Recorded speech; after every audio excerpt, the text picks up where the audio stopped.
Hey y'all, welcome to the 4th annual TBG Remix.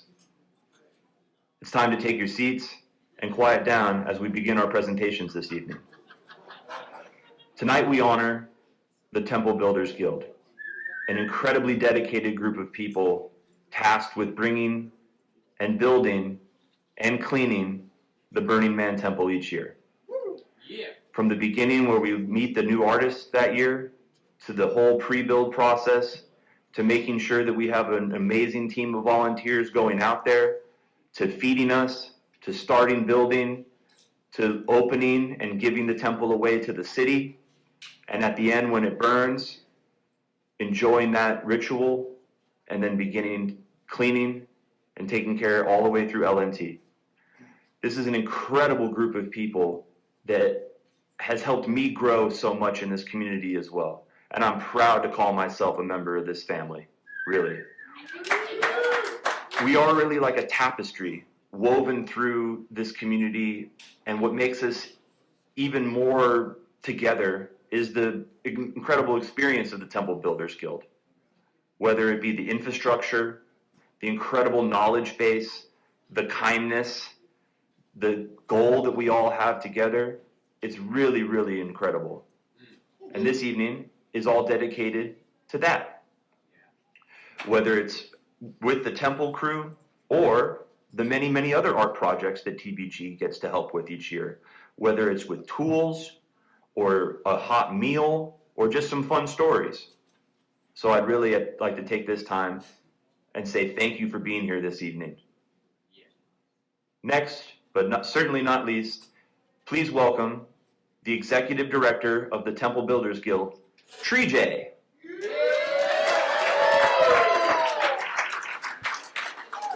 Hi, everybody. Welcome to the 4th annual TBG Remix. Thank you for being here. We got Local 8.5 representing, I saw. David's here. Miguel's here. I want to thank our leadership of Temple of the Deep, Ava, Morgan, Renee, Mike. Tonight's purpose is threefold. We gather together to celebrate, to rejoice, to reflect on what we've done and where we're going. This is our annual fundraiser. Excuse me. It keeps us going and allows us to grow. And an invitation. I think of the Cerberus, the three-headed dog. One head looking towards the past, one at the present, one towards the future. The past, 6 years ago, TBG started as an idea in Tree's house, actually. Tree's here. It started as an idea of what if we, the builders, steward the tools and share them with each temple builder. The idea was to reduce waste and be more efficient and make the barrier to entry lower to making community art projects. In 2020, we became a nonprofit organization. We've had our growing spurts, our growing pains, and we've certainly learned a lot as we've grown over the years. We've developed how we deploy our offerings and our assets. We have supported 4 temples as of now and around 130 art projects. Wow. We have grown from a simple tool library to a collective of institutional knowledge and experience. This year, thanks to the support of Jim Doty, Peter Plotzheimer, and Katie Hazard, we acquired a container which lives at the ranch and houses a lot of our camp infrastructure. That's huge. Thanks to Thor and Mike, Thor donated his cargo trailer, which can be towed behind a normal pickup truck and allows for easier deployment of tools or kitchen equipment or whatever. That was huge this year, too. Miguel and Renee donated a very significant shade system, which kept our campers, our builders in shade this year and will for years to come. Looking forward, we want to grow. We want to keep doing what we're doing, and we want to grow. We envision supporting other art projects, both on playa and off playa, municipal art projects, school art projects, whatever, open to ideas. We also want to give the opportunity for others to help run TBG. Our invitation. We want to invite you and our broader community to help carry the torch. I'm looking for help in running operations. Ryan is looking for help in running the tool trailer. We need help deploying the shade and our camp infrastructure.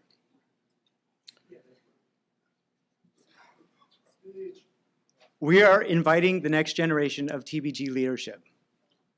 So please, if you are motivated to work with an amazing group of people supporting amazing community art projects, step forward. Now's the time. Now, tonight, we celebrate. Thank you again for your past, present, and future support. Please enjoy our 4th annual remix. Thank you, everybody.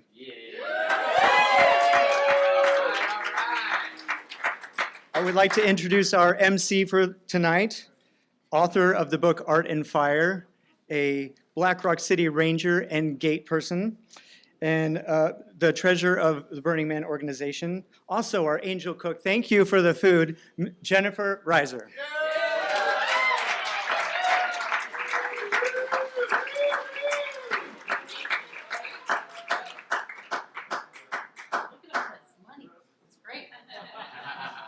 Thank you all for being here. This is such a special group of people. There's so much good energy and so much positivity and so much willingness to help that I'm really happy you have a moment to celebrate in November and be thankful for each other. And in the interim between temples to really honor what you have done with and for each other and for Black Rock City, for our whole community. What you do is incomparable, it's important, and it matters so much to people, more than you will ever know. I get to ranger, I always ranger the temple the morning after the man burn, the day the temple is going to burn.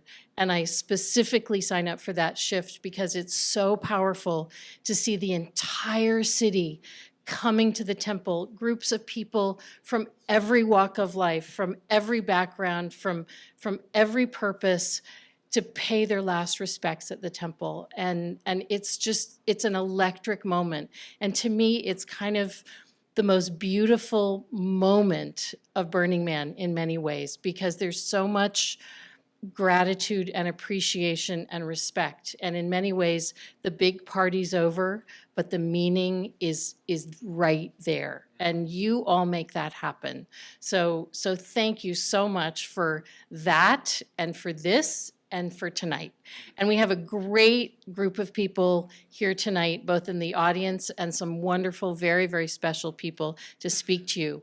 We also have Josette's amazing exhibit of Temple of the Deep in the back.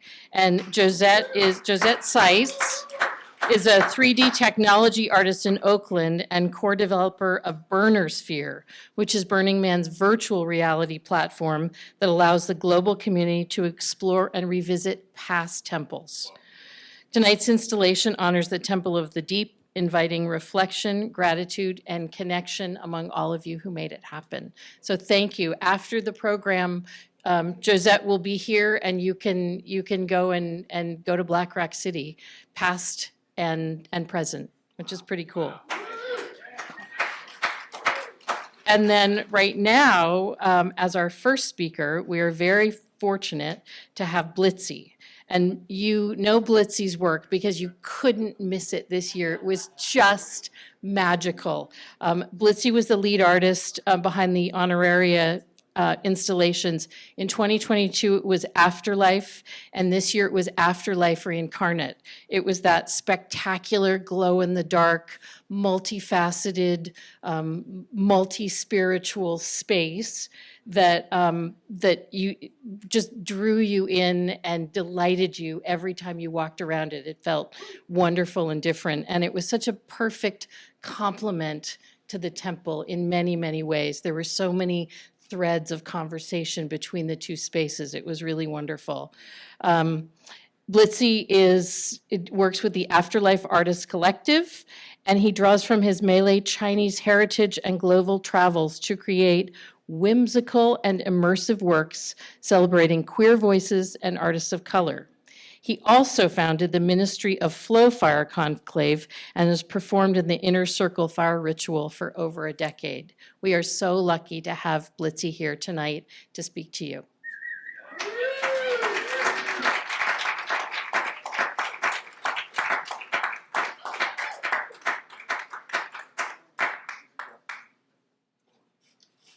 Thank you.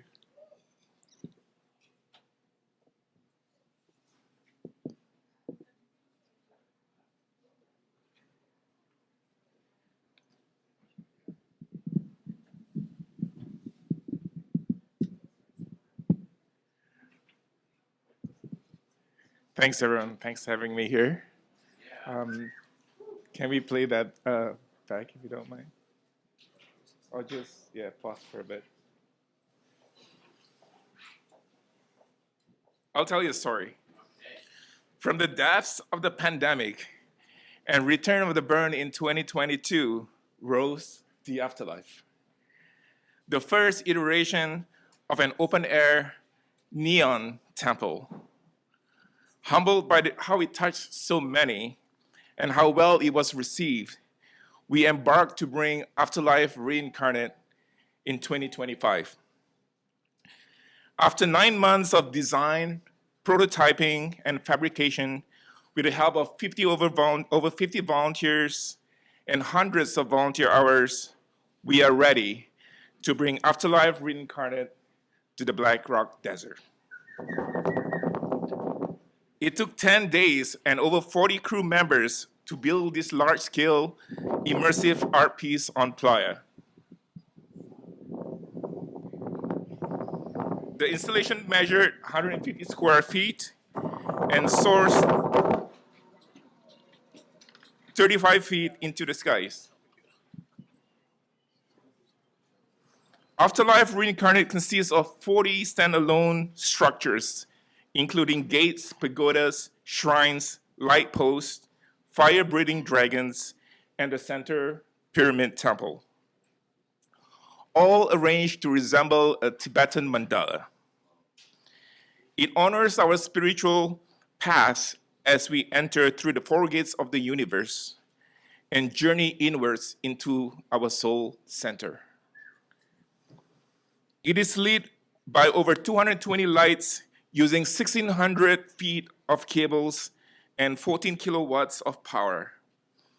Made predominantly of wood, fabric, laser-cut pieces, and steel foundations, its main construction uses interlocking woodworking technique called kumiki in Japanese, or commonly referred as playa tech in Black Rock City.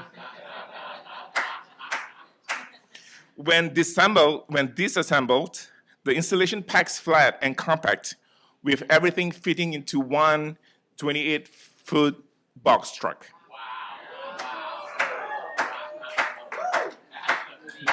The afterlife is a portal between the living and the dead, a space where soul travelers meet.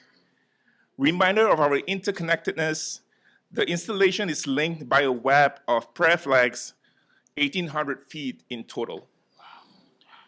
The build has been arduous, but steady. 9 days in and 99% complete, we are thrilled to flip the switch and unveil this piece 3 years in the making.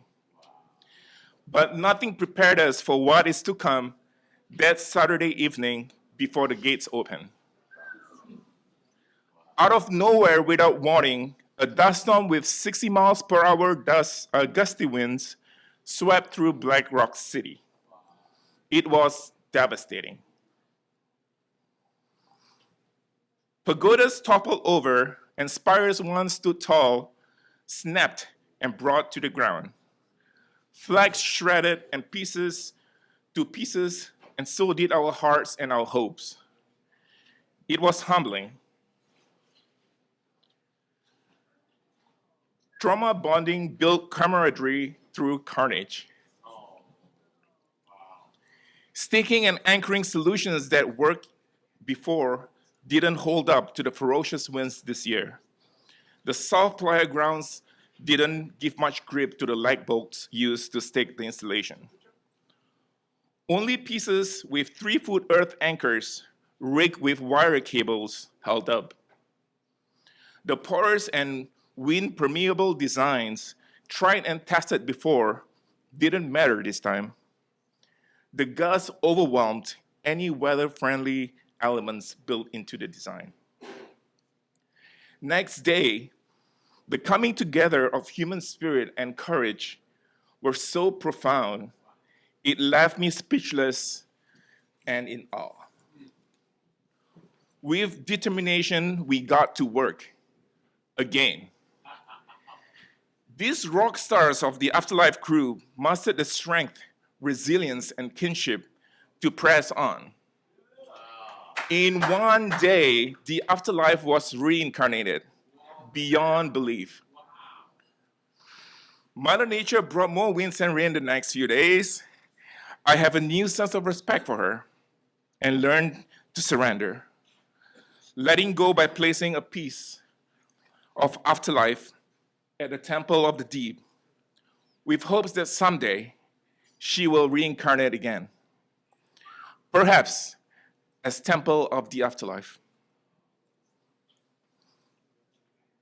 Nature added a layer of beauty unimaginable beyond what I could create, a ruined and weathered temple.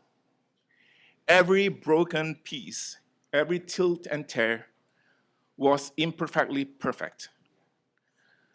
I recall prayer flags in the Himalayas were never neat nor symmetrical. They were haphazard and messy, like life's twist and turn. Yet they still fly in the winds, lifting hopes and wishes to the heavens. Finding beauty in destruction and friendship through hardship has been a remarkable learning this burn. Afterlife Reincarnate is a whimsical and mystical space, spirited and sacred in its intent, a gift to our community for introspection, release, and celebration.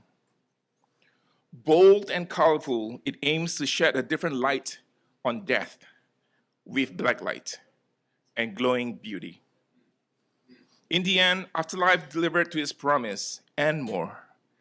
It taught us the resilience of human spirit and what we can achieve when we come together. This gives me hope. Thank you.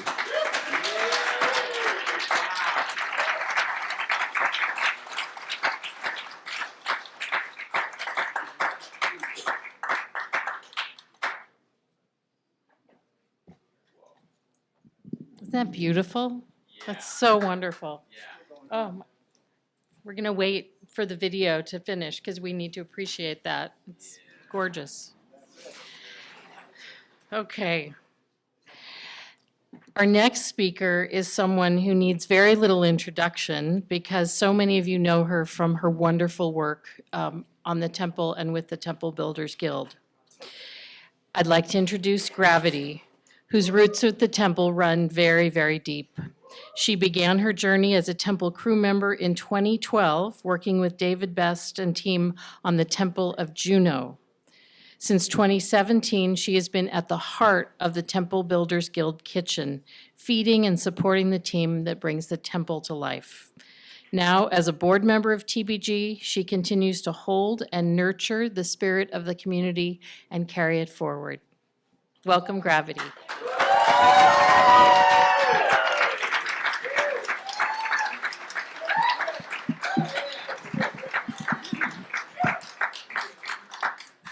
So I'm definitely regretting this decision to make a speech, but here we are.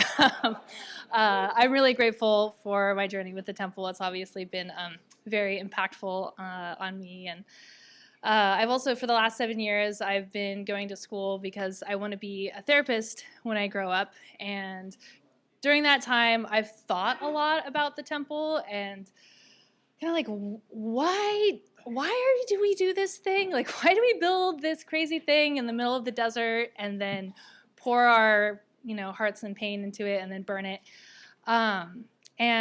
It's something I've been thinking about. And I imagine that most people here have a story about why they think that the temple is impactful. And I think something that's really beautiful is that all of those stories are completely unique. Everyone is coming with their own pain, but there's still this shared resonance and this shared space and this shared humanity. But it's very flexible. It's a very flexible ritual that meets us where we're at, and it's open to interpretation. So my interpretation, is just, my 2 cents, and if you don't like it, you can still use the temple in whatever way that you do. But I think that the temple works because it meets people where they're at. I think it's really simple. I think that it's a space of radical acceptance. And it allows us to show up with our complicated, messy, contradictory, emotional, fucked up selves and be met with reverence. And I think that healing happens in spaces of shared authenticity.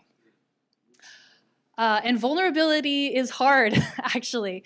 And so I think that some of the magic with the temple is that it allows for people, it lowers the barrier of entry for vulnerability. You can make your offering and share your story in a gradient of ways that are more or less public or private. And so I think it's really special and what it does. And I think it's especially important for what in the therapeutic world we call disenfranchised grief, which is this idea that sometimes we grieve things that society doesn't think we should grieve and doesn't really give us space to grieve. So this could be the loss of someone that they don't think should be important to you, like an ex-lover or an extramarital affair, or it could be grieving the loss of something that isn't a death. It could be an injury or a disability or a life transition or a miscarriage.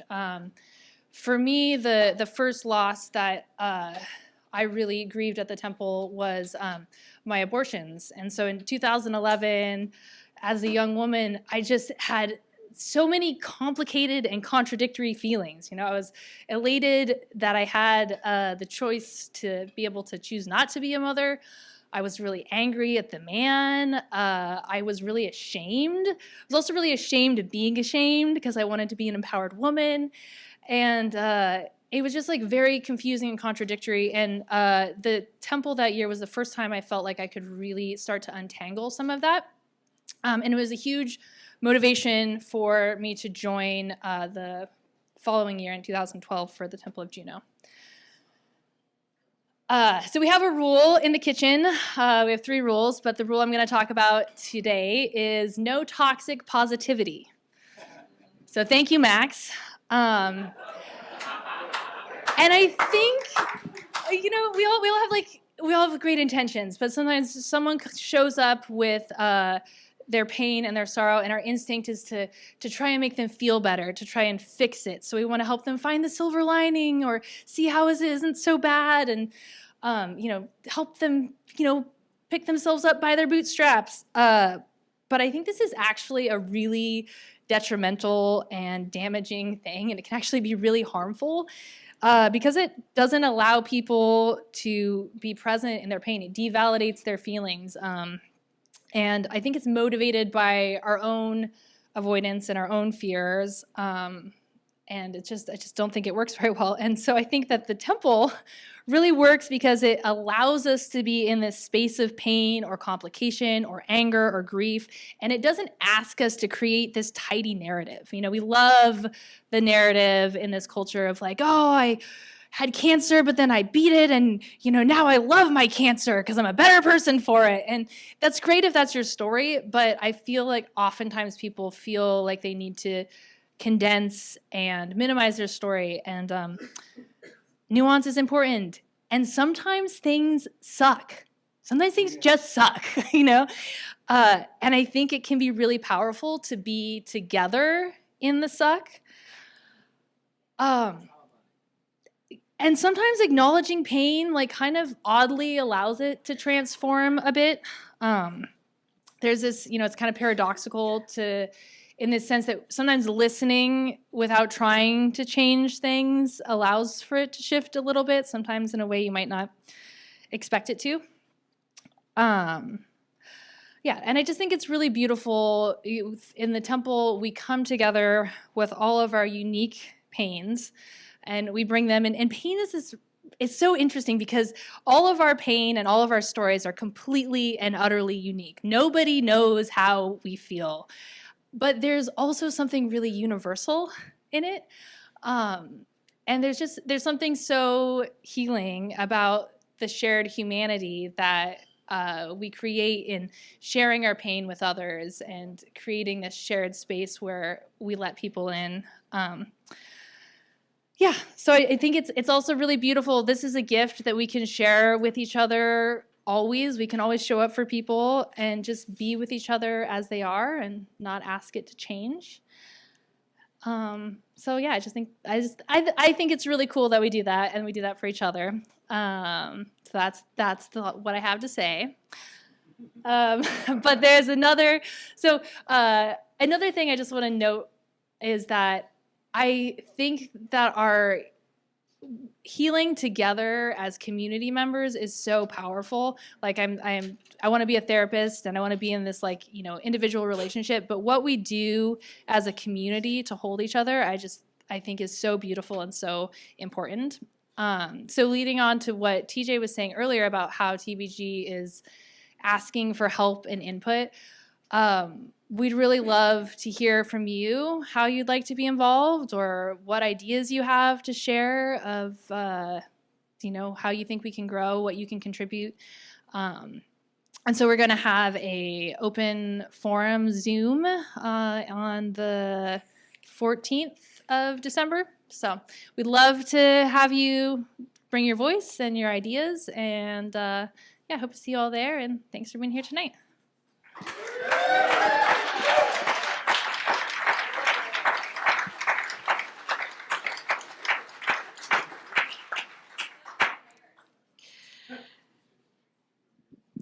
So how do you introduce someone who already has their own Wikipedia?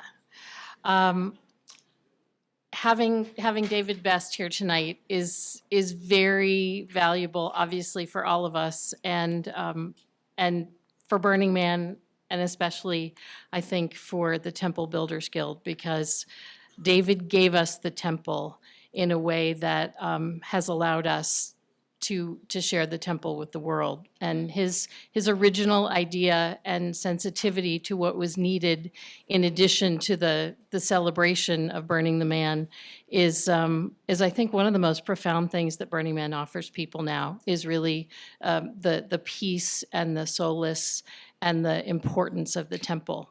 And so David and I often talk about missing Larry, but Larry was the first person who said to me, "You got to get to know David. He's really, really special." And so that's my introduction tonight. David, really special.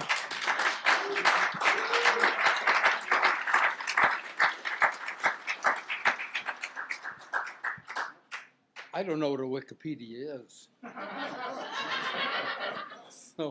So I've never seen it. I did what the hell's that thing where people, what's that? What is that thing that people do when they get together? Shit, I can't remember it. Community. No, this is some, no, I can't remember what it is. No, this is one of those things where you're supposed to talk. Like a TED Talk? TED Talk, right? Thank you. So I'm supposed to go to do a TED Talk. And it's imagine a world without restrictions. David, get back by over here. Oh, okay, sorry. Talk into the microphone. You have 15 minutes. Don't look at the monitor. Oh, shit. Get back over in the center. I walked away from the rehearsal crying. I said to Maggie, it's the worst thing I've ever experienced. I mean, imagine a world without restriction. And they get in. Come on. Get back in this fucking circle. I went to a dinner with all the people. Apparently, people want to do TED Talks, like they want the Wikipedia thing. So I went to this dinner, and there's all these people that are TED Talk people, right? But I had just gotten a phone call from a woman whose son had committed suicide, and her son's best friend took his life as well. And all the people in this TED Talk community had lost 80% of their homes in a fire in Sonoma County. And I had 15 minutes to talk, and I said, you need to make something out of that loss. I said, you need to make a park. I told that woman she needed to do something with that. And I said, give them hell. And I walked off in 3 minutes. They got that extra time for someone else. The worst, I was trying to think of things to tell you guys, like a puzzle and a clue, and I'm clueless. That was what I came up with the other night. So I thought that was pretty good. So I've been participated in 19 temples. And what I want to say to you guys is that you've done a great job. It's incredible. So the support that you've built together and honored the temple is phenomenal. I'm so proud of you, you know, that you've just really kept that alive. The worst thing I ever experienced in terms of temples was in Coral Springs, where there was, I forget how many kids were murdered. I say murdered because they weren't killed. They didn't die, they were murdered. I think there was 19 of them. And I was meeting with the families and some of the children who survived have been shot. And there was one woman that they wanted me to meet. So this is a lesson for you guys to learn. They took me to meet this woman in the hotel where all the parents had been brought to find out about their kids being murdered. The wrong fucking place to go. This woman looked at me and she said, I'm a Jew. My family were burned in ovens. I don't want anything to do with you or your awful project. It was like, wow. I mean, it was just, who was I to be presumptuous enough and insensitive enough to talk to this woman who'd lost her daughter and it was going to be healed by a fucking temple? You know, come on. You know, so I still have her phone number in my phone. I mean, she did not want anything to do with me. She didn't want her daughter's picture in the temple. She didn't want her daughter's name in the temple. Anything, nothing at all. In reaching out to this community, the people that got missed were the dispatchers. No one, you know, there's the heroic police, the EMT people, but the dispatchers were the first persons to hear it. So that was a kind of a wake-up call for me in terms of where you reach people. For those of you that don't know, the first temple I did, Jack Hay and I were good friends, very good friends. And we had a studio together, and there was this toy company made dinosaur parts, you know, puzzles. And so they had all this scrap. And I brought a piece back to the studio. I said, Jack, look at this. This is cool. And the next day it was out in the garbage. And Jack hated it. He hated it. I mean, he hated it. This is not structural. You can't use this. Now, all the CNC people have been cutting cramps for all the temples for how many years now, but Jack hated it. So we were going to do a temple. We weren't going to do a temple. I don't know what the how it came about. I can't remember, but it was the man was a body or something, and so they called it the temple of the mind or the temple of the, I forget what it had, another name, the mausoleum or something. But was no temple. I mean, it was just I had a bunch of scrap plywood, and I was working. We were going to build something. And a young kid named Michael Heflin, who was a sword swallower, sword fighter, a real character, a Shakespearean actor, had a motorcycle, used to tell stories about having a Prince Albert and going into gay bars and hitting the urinal with the noise. I mean, he was not a regular person. He was a good kid. And we were working one night, and he said, "Is there anything else you want me to do?" And I said, "No." And he went off that night on his motorcycle and was killed going 140 miles an hour in a Ducati. So at the cemetery, Michael's friends, it's the first time they'd ever had death.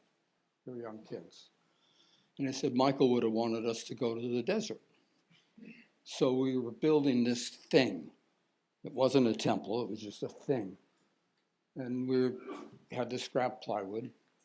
And I think we burned it on a Thursday night.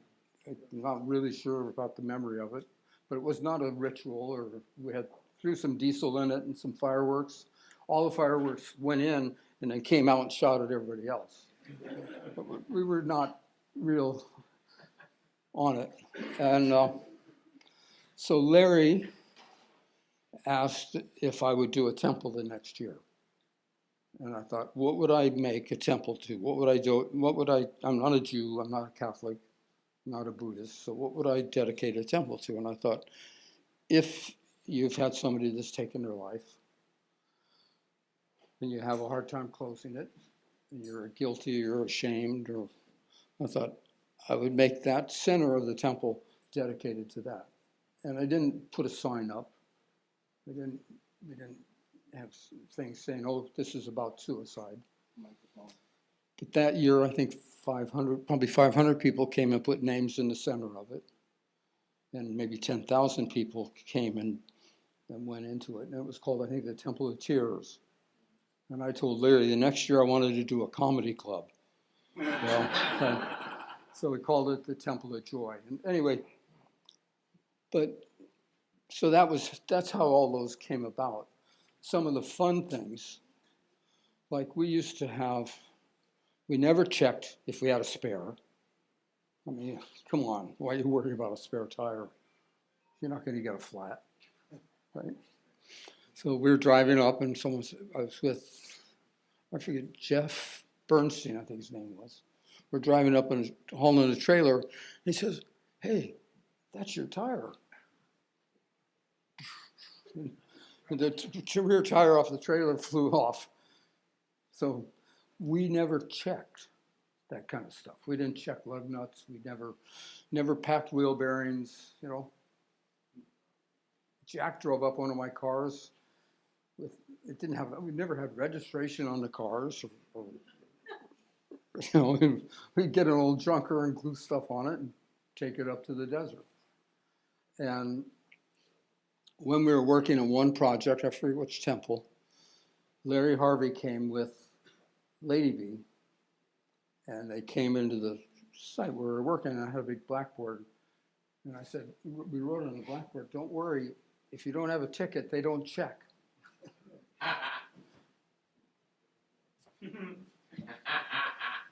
Larry, that year when we got to the desert, we were there. They were early in the morning, checking us, huh? Oh, they were there early in the morning checking for our tickets. We had 2 tickets, and we'd pass it around to everybody. Right? So the ticket thing got out of hand. I think it's a nightmare for you guys to have to deal with it. You know, it's yikes. You know, it's not fun. Let's see. So special things in the temple. There was a guy whose Mad Magazine cartoonist, very famous. I don't know who he was, but he was one of the Mad Magazine cartoonists.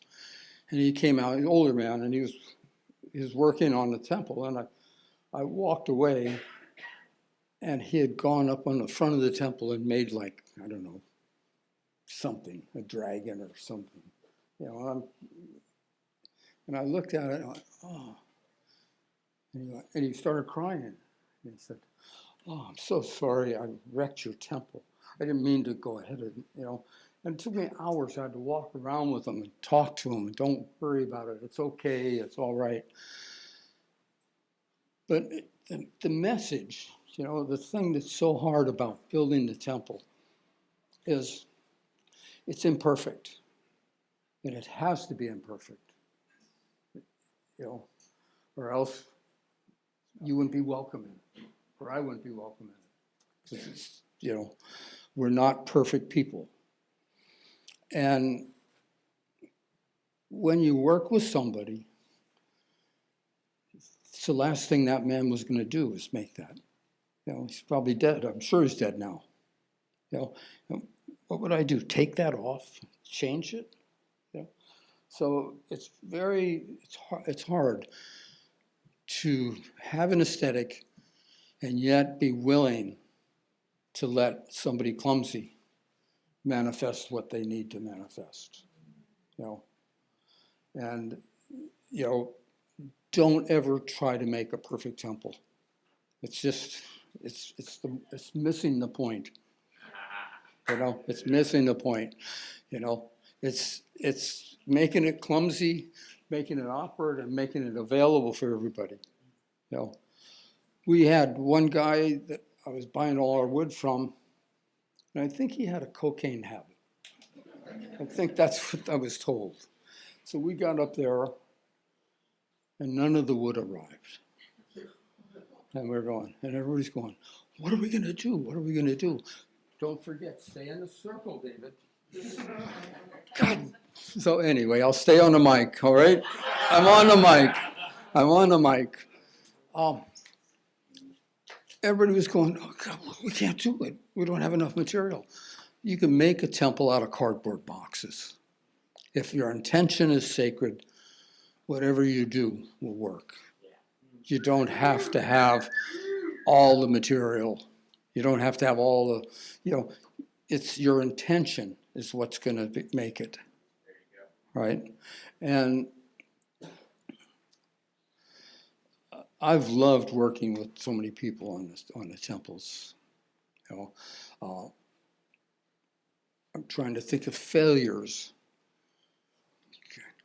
One year, one of the founders of Burning Man came up to me. We were getting ready, it was Sunday, and a person came up and said, you can't burn it. We're not going to let you do it. I went, get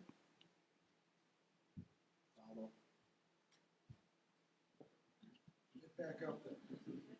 Get back up there. And I walked a mile back to my camp. So I never had to apologize for what I was saying. Right? So, and we're still friends, but I had to walk a mile. I made someone said, all right, you posers, get to work. I said, come here, let's go, I want to talk to you. Took him out, all the way out to the trash fence. I said, don't ever call anybody we work with posers again. And he walked back from the trash fence. So there's that respect that I have for all the people I work with. Ramona Moon, Luma, and Michael. First, Luma came up to me and said, you can't talk to me that way. My father talks to me like that. You cannot talk to me like that. And she was crying. You know, I was like, okay, I heard that. I mean, it was like shocking. I mean, it made a woman cry. A couple of days later, Michael comes up to me. He says, you can't talk to me that way. My father's talked to me like that. You cannot talk to me like that. I'm going to work with you, but I'm never going to let you talk to me that way again. God. You know, Maggie said, those people love you. You have to treat them a lot different than that. I have to walk behind things and hide if I'm angry. You know, I mean, it's just, I'm a short, angry, uptight human being. You know, and I have to figure out where in the hell can I hide that, you know? I don't take it out on the people I work with. I don't have the right to do that, you know? So anyway, so those are it's not apologies, because I've never talked to Michael that way again. And Luma, she won't work with me, but that's okay. I have a number of people who will not work with me. They just, that's it. They won't even talk to me. So, you know, I've certainly stepped on a lot of toes in building or working on temples, you know, and that's the price you pay. If you guys are going to get together and want to work and build something for somebody whose daughter slit her wrist, then you're going to fucking have to bite the bullet, you know, and put up with some nasty people like Roofer Mikey, you know. Roofer Mikey, he would, you know, or Bunsey Boy, you know. These are people, we had people, huh?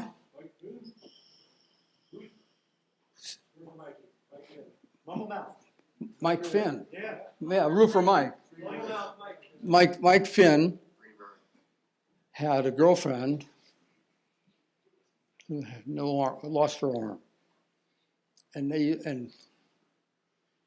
they were heavy drinkers, and she pulled his hair out. So he put the hair in the temple. Well, that was a good one. That was Roofer Mike. The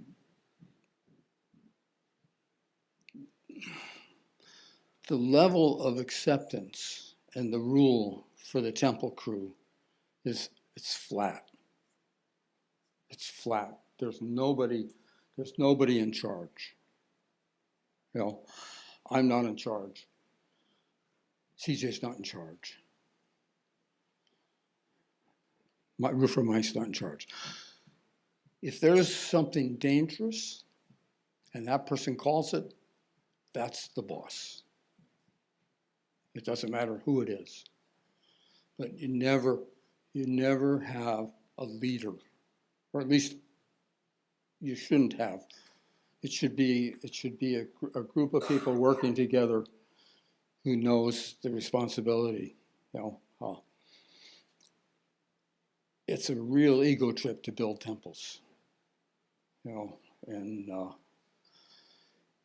it's really hard to trying to think about coming here and saying. Maggie said, "Well, you should tell them you made 19 temples." No, I worked on 19 temples. A lot of the temples I didn't even touch a thing, you know, but I worked on them. So I'm trying to think. I started off swearing. I shouldn't have done that. So I have to apologize for that. And I think when you're looking for your support, you know, I was working on the Hayes Green, and we were in a multi-million-dollar apartment. I mean, the bathroom had Jasper John's drawings. I mean, it was like over the top. And earlier that day, someone had gone to the office, a homeless person, and given a money order for $20 for the Hayes Green project. And I was supposed to be there to ask for money. And I said, I've already have all the money I need. You have 20 honest dollars. And they kind of didn't like that. They wanted me to work the crowd for more money.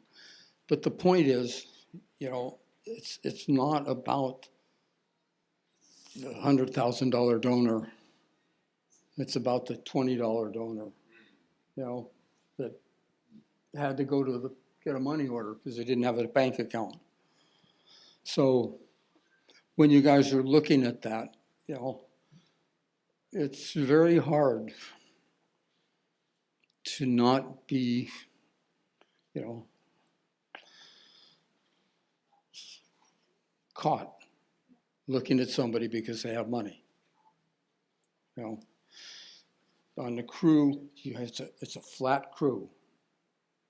Roofer Mike, you know, Bungee Boy lived in a doghouse, literally in a doghouse in the backyard of someone's yard, next to somebody who had $35 million.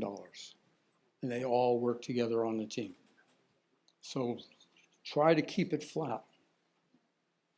You know, you need money. You really need money. You can't do it without money. You know, but don't let that blind you to what your vision is, because you guys are priceless the way it is right now.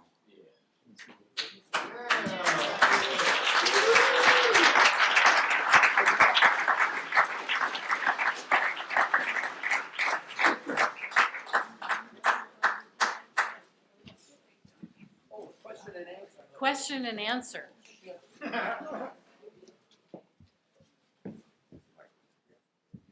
So, okay, we're gonna. Don't look at the monitor. And stay in the circle. Stay in the circle. Red dot, red dot. Red dot. No, we're good. Okay, question. Okay. I have a question. Oh God, it's Freddie. It's Freddie Hahn. It's Freddie, okay. Pardon me, excuse me, but I'm David's parole officer. We're screwed now. David, you have designed beautiful structures, beautiful artwork. You've employed engineers. You've gotten people to help you put it together. What is the key to making the temple work? You work with people, you mentioned Mike, the other guy, all these people here. It's the people that work with you that help build the temple when you're up there. I've been there for 3 weeks. I've watched you work with all these people. It's a miracle. You know, and that's, to me, what I see the heart of what David Best Temple's doing. Well, I don't think we're about David Best tonight, tell you the truth, Freddie. Another question? Happy birthday, Freddie.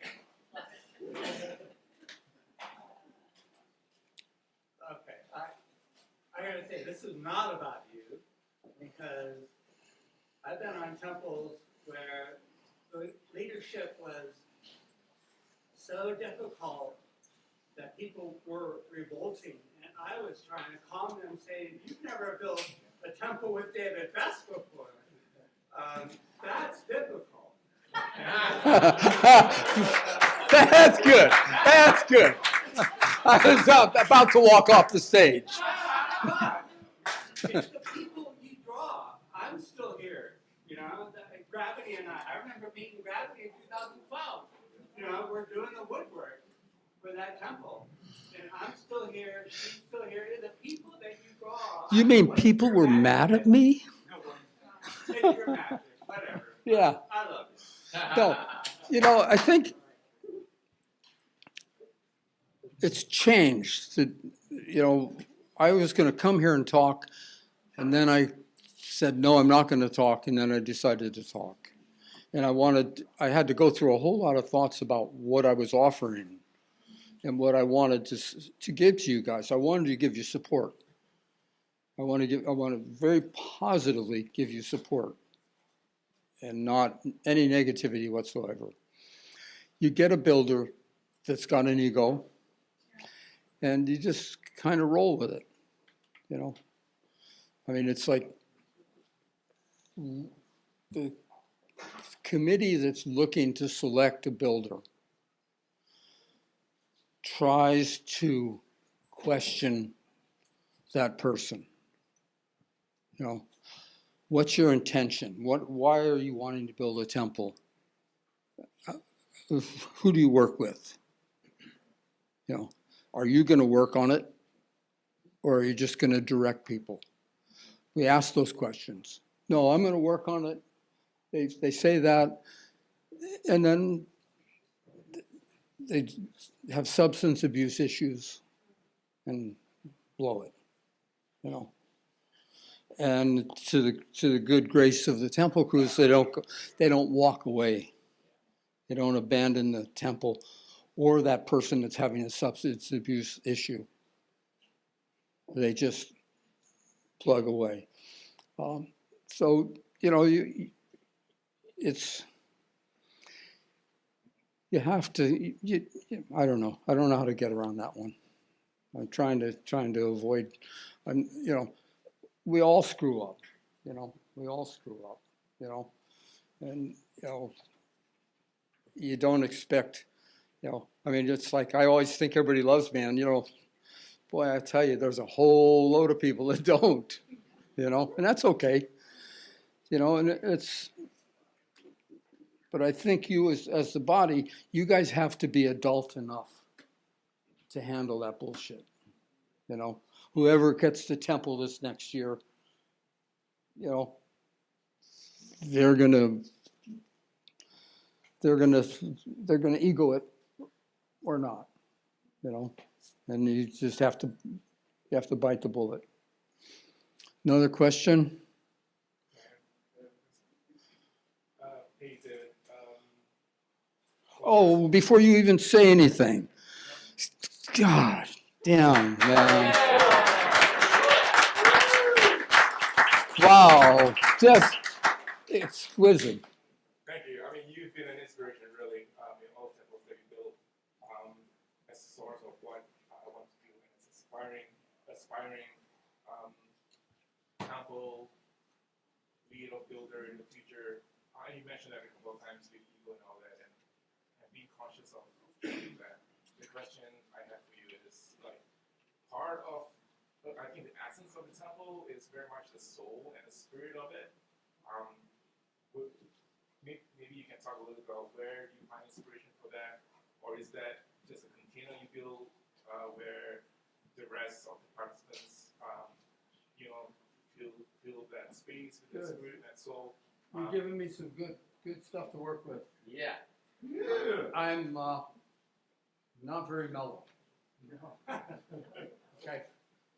I'm not very spiritual, so I don't have any of those kind of things. Those don't motivate me. Microphone. Huh? Microphone. Oh, I'm to answer your question, I don't have a spiritual motivation, right? Or, you know, I mean, God, what an honor to talk to somebody whose daughter died.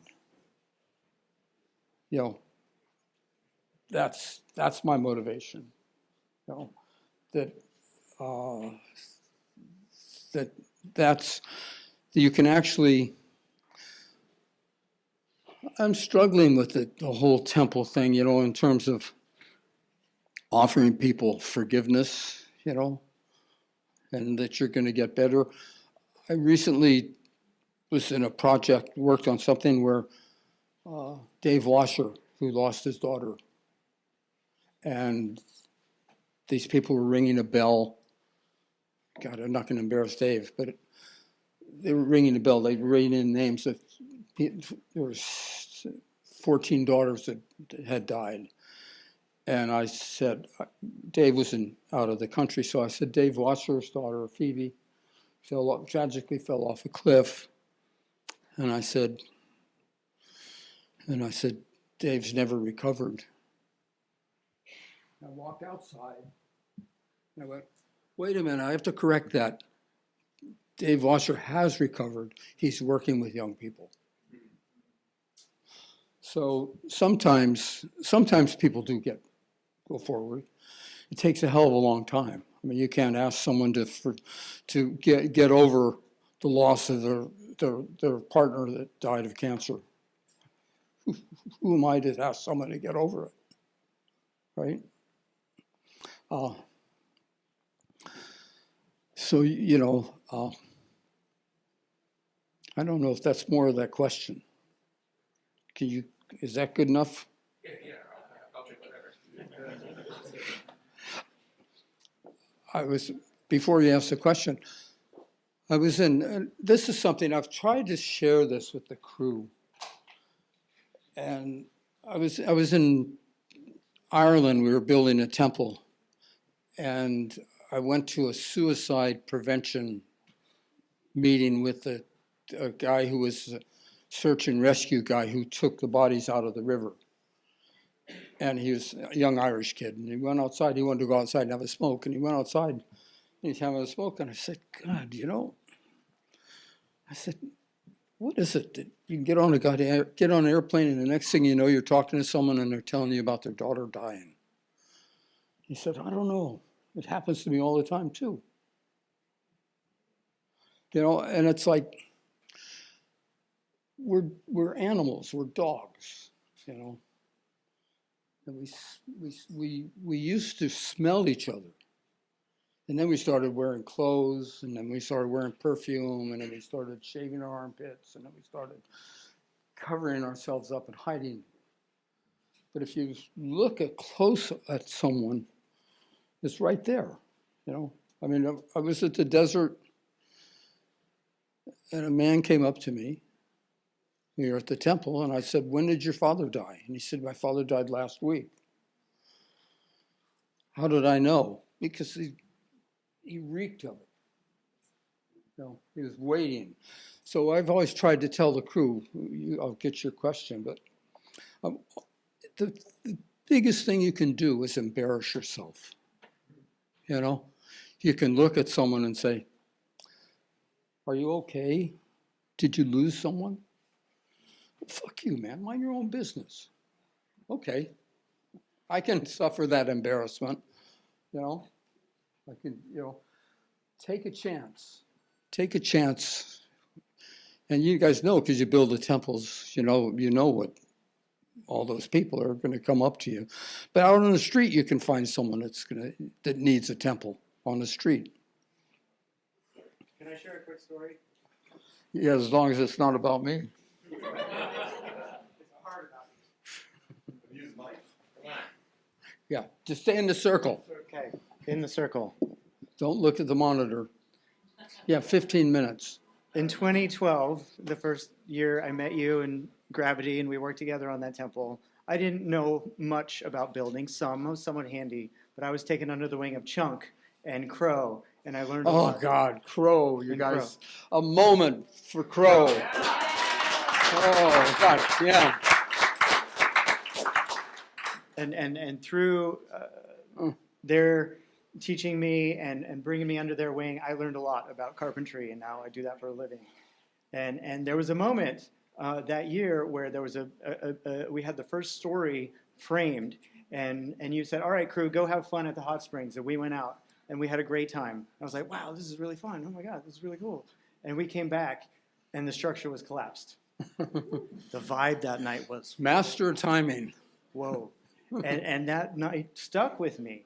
And I always remember that. And the point of this story is that and many other lessons that you've taught stick with me. And so to this day, this year, Miguel brought a team of artisans from Spain to build the vortex in the middle. And through language barrier and discussion and things, it was a little difficult at first, but we finally worked together and we got the vortex. But I kept saying to them and to the rest of the crew, strap that down before you go to bed, before we break for the day, strap it down. They're like, oh, you Americans are so overkill. What are you worried about? Anyway, we got the vortex up, and the day after they left, the storm hit. So they didn't get to see it. Blew down, right. But that and many other lessons Right. that I've learned through you and crew, David, stick with me, and I carry them with me all the time. So thank you.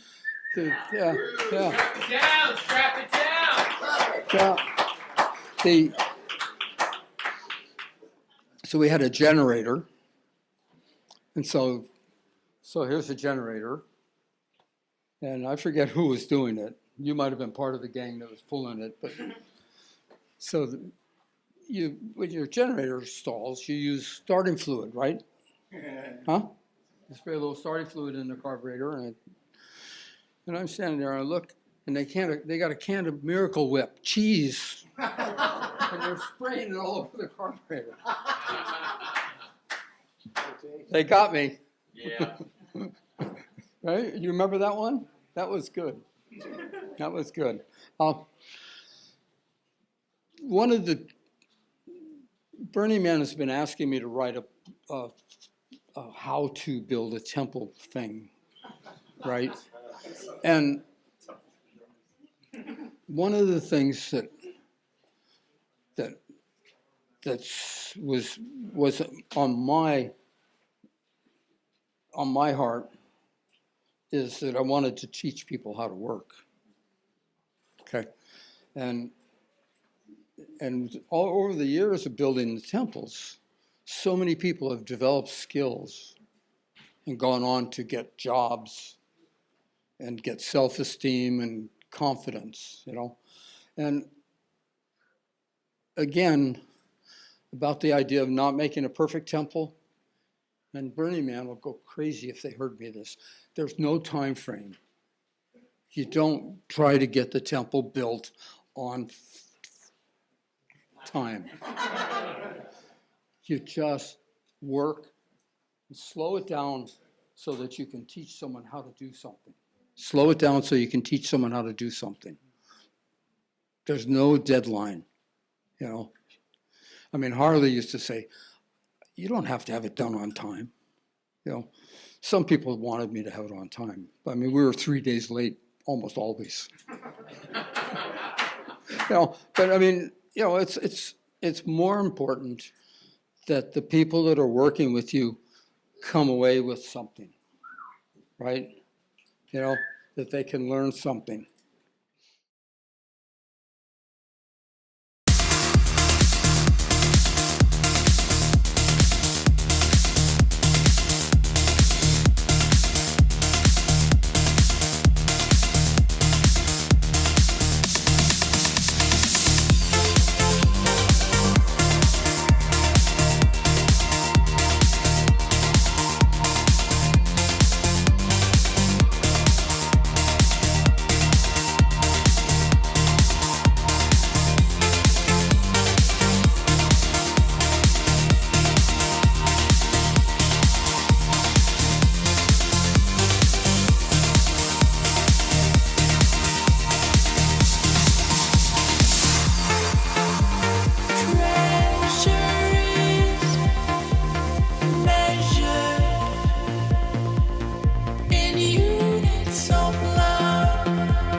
just go out to the temple, I find a nice corner, I sit on the ground, and I just give myself permission to feel.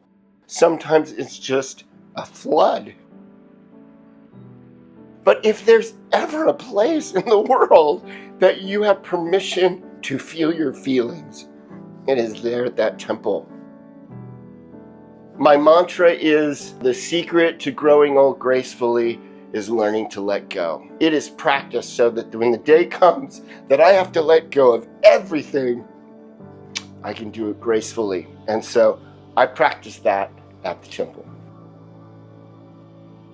This temple has been very special. From the moment we walked in, it's had a very special, sweet energy. And I think it's been a great place for people to process all the things they need to process. Grief to joy, everything in between. So thank you for the structure and how you've infused it with your spirit. The temple for me is the most spiritual place I've found in the world. I find more spirituality here than I've ever found anywhere else, through hearing, reading different people's stories here in the temple and listening to people share their stories of love and loss and desire to change and grow, and I share mine too. All it said was,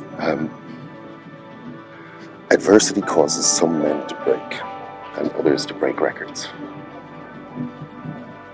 And that was exactly what I needed to hear at exactly that moment. Today we came to the temple to celebrate a good friend of ours. His name was Monkey Mikey D, and he was a wild boy, full of light, full of love. He literally would give the shirt off his back to people just to give them a token of a reminder. Hey, this is following your heart, following your true north, following what lights you up. So we left one of our shirts here today, and we left him some kind words, and we just wanted to honor him here. We really appreciate you guys being here and creating this space to be able to come here together and let that go is transformative, because we grow through pain. So thank you guys.